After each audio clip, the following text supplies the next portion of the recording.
Welcome to சிரியாஸ் garden. இன்றைக்கி கார்டனை பற்றி பார்க்கலாம். எங்கள் வீட்டில் செரி மரம் எப்படி வளர்ந்துருக்குன்னு உங்களுக்கு காட்டுறதுக்கு தான் இந்த வீடியோ. இந்த கன்று நான் வாசலில் செடி விற்கிறவர்கிட்ட தான் வாங்கினேன். எப்போதும் ரெகுலராக கொடுக்குறவர் தான். சரி, டவுட்லேயே தான் வாங்கி வளர்த்து பார்ப்போன்னு வளர்த்தேன். நல்ல இதான் செரியோட பூக்கள் எவ்வளோ அழகாக பூ பூத்துருக்கு பாருங்கள். ஒவ்வொரு கிளையிலுமே பூக்கள் கொத்து கொத்தாக தான் பூத்துருக்கு. ரொம்ப அருமையாக இருந்துச்சு.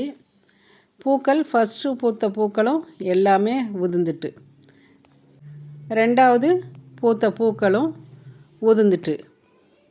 என்ன இப்படி பூக்கள் உதிர்ந்துக்கிட்டே இருக்க, காயே வரலையே அப்படின்னு நினச்சிட்டே இருந்தேன்.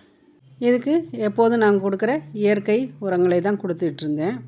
பூக்கள் எல்லாம் பூத்த உடனே உதிர்ந்துடும்.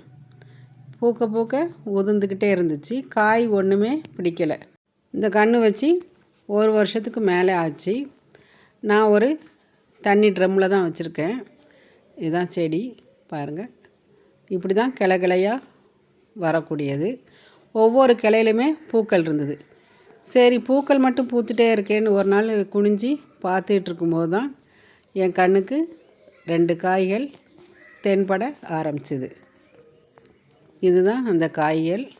2 காய். ஃபஸ்ட்டு முதல்ல வந்த காய் க்ரீனாக கலராக இருக்குது பாருங்கள். இதுதான் அதோட காய். அந்த இலைக்கு அடியில் சின்ன காயாக தான் இருக்குது. அவ்வளோ பூக்கள் பூத்ததுக்கு காய்கள் 2 தான் ஃபஸ்ட்டு வந்தது. இது ஒரு காய், இன்னொன்று இந்த ஒரு காய். 2 காய் கிடச்சிருக்கு எனக்கு. சரி, ஒரு வருஷம் வெயிட் பண்ணதுக்கு இதை 2 காயாவது நமக்கு கண்ணுக்கு தென்பட்டது அப்படின்னு ஒரு சந்தோஷம். நம்ம இயற்கை உரங்கள் கொடுக்க கொடுக்க செடிகளும் நல்ல செழிப்பாக வளருது, பூக்களும் நிறைய பூக்குது. இது தரையில் இருந்ததுன்னா இன்னும் நிறையா காய் காய்ச்சிருக்கும். எங்களுக்கு இடம் இல்லாததுனால இந்த ட்ரம்மில் வச்சுருக்கேன். அதில் 2 காய் வந்ததே ரொம்ப சந்தோஷமாக இருக்குது. இதுதான் அதோட காய். முதல்ல க்ரீன் கலராக தான் வருது.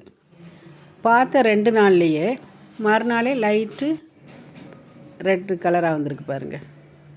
நல்ல ரெட்டாக வந்துருச்சு.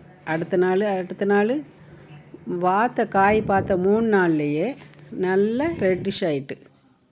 செரி மரம் தரையில் இருந்தால் இப்படி தான் காய்க்கக்கூடியது. பழம் நல்ல புளிப்பாக இருக்குது, நல்ல டேஸ்ட்டாகவும் இருக்குது, நல்ல புளிப்பாக இருக்குது. நீங்களும் இந்த செடியை வாங்கி வீட்டில் வளர்க்கலாம். செடியை வாங்கினீங்கன்னா தரையில் நட்டி வளருங்க. அடுத்த வீடியோவில் சந்திக்கிறேன். தேங்க்யூ. சிரியாஸ் கார்டன், சுந்தரி செல்வம். தேங்க்யூ.